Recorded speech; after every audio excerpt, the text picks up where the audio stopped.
Notre vie actuelle est ce qu'elle est parce que nous sommes ce que nous faisons. Alors, bienvenue à toi. Donc, si tu ne me connais pas, je m'appelle Alfred et sur cette chaîne, je parle d'argent. Je parle de comment gagner, comment épargner et enfin de comment investir cet argent. Donc, si ces sujets t'intéressent, merci de t'abonner. Aujourd'hui, j'aimerais partager avec toi deux principes que j'aurais aimé savoir plus tôt, qui m'auront permis de me réaliser plus tôt.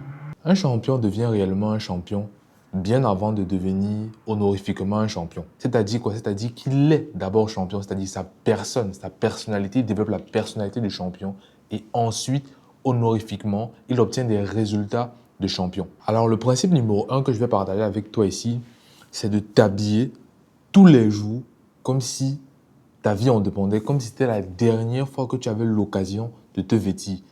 Pose-toi bien la question. Si c'était la dernière fois que tu avais l'occasion de te vêtir, si c'était ton dernier jour sur cette terre, comment t'habillerais-tu? Comment aimerais-tu t'habiller? Quels vêtements tu aimerais qui te représentent le plus? Ça, c'est une question auquel beaucoup de personnes ne se posent pas. Beaucoup de personnes, je vois, et moi-même je l'ai fait par le passé, négligent leur vestimentaire. Pourquoi? Parce qu'ils se disent que ce n'est pas important. Parce qu'ils se disent que c'est quelque chose qui ne fait pas la différence. Pourtant, c'est quelque chose qui fait énormément la différence.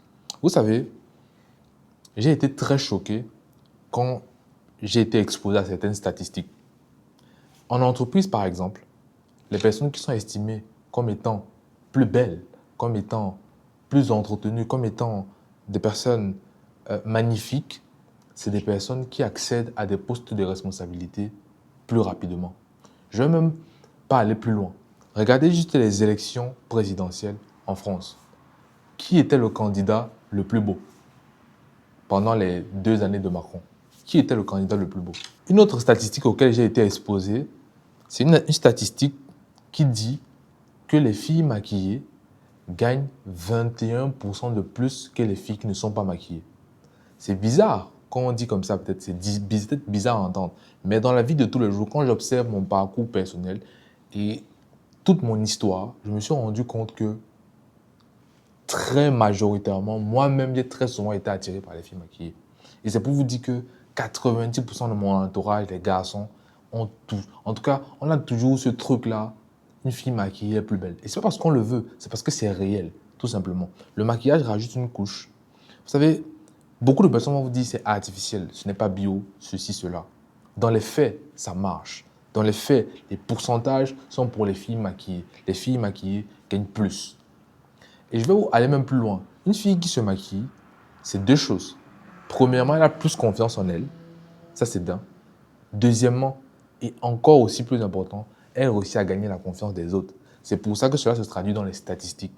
Et que 21% de filles maquillées gagnent plus que la moyenne des filles qui ne se maquillent pas. Donc, mon conseil, commencez au maximum dès aujourd'hui à prendre soin de vous parce que le monde vous juge en fonction de l'apparence que vous montrez. Principe numéro 2, et ça c'est le dernier principe, sois enfin pleinement égoïste.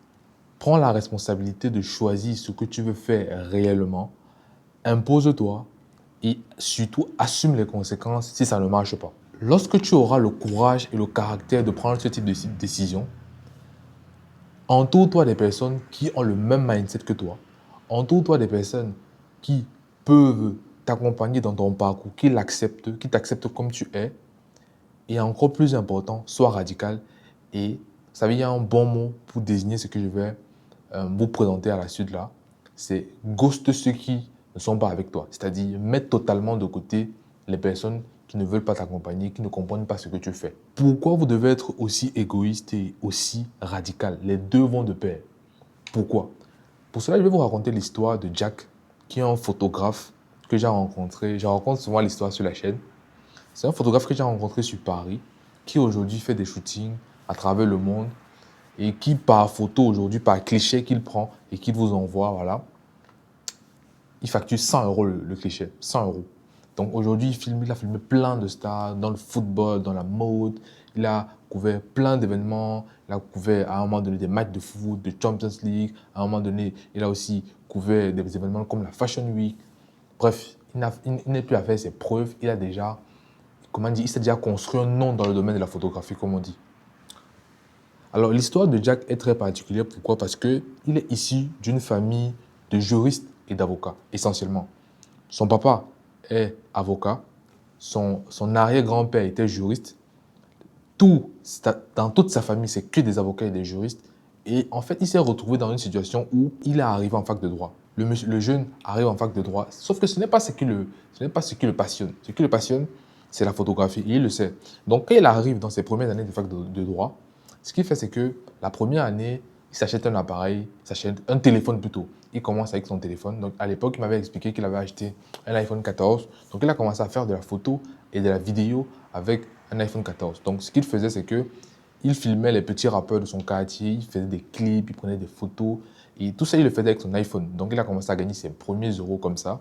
À la suite de cela, grâce à l'argent qu'il a gagné avec ça, il s'est acheté un appareil photo, un vrai appareil photo, qui lui a coûté à peu près 1500 euros, c'est-à-dire boîtier plus objectif. Et il a décidé de se lancer pleinement. Et là, il était en deuxième année fac de droit, destiné à être soit un grand juriste ou un grand avocat au barreau de Paris. Donc, il avait deux choix, soit devenir juriste ou avocat de Paris, comme 90% des membres de sa famille, parce que c'est une famille constituée que de ça à peu près, ou il avait la possibilité de suivre son rêve, d'être égoïste et d'être radical et d'aller faire ce qu'il veut, c'est-à-dire la photographie. Donc, il a pris la décision un soir de dire à son papa et à sa maman qu'il voulait faire de la photographie. Ce qui s'est passé, c'est qu'il a pris sa décision et ses parents n'ont pas du tout été contents. Et ses parents ont dit, OK, nous on ne te finance plus, vu que tu vas arrêter les études, va de ton côté. Et ce qu'il a fait, c'est qu'il a quitté la maison et pendant 2 ans, il a fait uniquement de la photographie. Et je peux vous dire que les 2 premières années n'étaient pas très sexy. Pendant les 2 années en question, il dormait de canapé en canapé. Des fois, ça lui arrivait de dormir la nuit à la belle étoile, comme on dit. Mais chaque jour qu'il se levait, il filmait. Chaque jour, il filmait. Chaque jour, il filmait. Il essayait de couvrir tous les événements qu'il peut à distance. Parce qu'il faut savoir que dans les grands événements, à la Fashion Week, tout ça, pour être vraiment, pour prendre les meilleurs clichés, vous devez avoir un espace, vous devez avoir un badge, vous devez avoir une autorisation. Ce qu'à l'époque, il n'avait pas. Et donc, ce qui se passait, c'est qu'il se retrouvait très souvent dans la foule, en train de bousculer avec les gens et à prendre des photos. Donc, il a commencé comme ça. Et il l'a fait, je vous le dis, pendant 2 ans. Pendant 2 ans, il a galéré énormément parce que c'est compliqué de vivre quand vous n'avez pas de source de revenus. C'est compliqué, surtout quand vous êtes obsédé par une seule chose et que vous ne voyez que ça. Donc, vous faites beaucoup d'erreurs, d'énormes erreurs qui peuvent vous coûter gros. Mais en fait, le risque en vaut la chandelle. Pourquoi? Parce qu'aujourd'hui, c'est quelqu'un qui vit pleinement de sa passion, qui voyage énormément et qui fait plus de 10 000 euros tous les mois. J'espère personnellement que vous pourriez tirer le meilleur de l'histoire de Jack. Prenez ce que vous pouvez prendre et ce que vous ne pouvez pas prendre, ne prenez pas. Vous savez, toute histoire n'est pas bonne à répliquer. Dans chaque histoire, par notre parcours et par ce qu'on veut devenir, il y a ce qu'on peut prendre, il y a ce qu'on peut ne pas accepter en fonction de notre tolérance au risque. J'aime souvent juger les gens comme ça. Il y a des personnes qui ont des fortes appétences à prendre des risques, il y a des personnes qui en ont de faibles et qui sont plutôt des très gros conservateurs.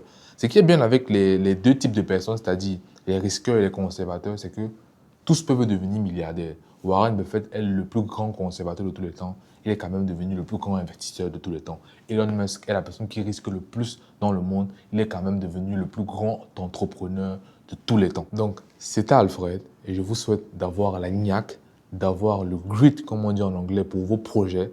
Ciao.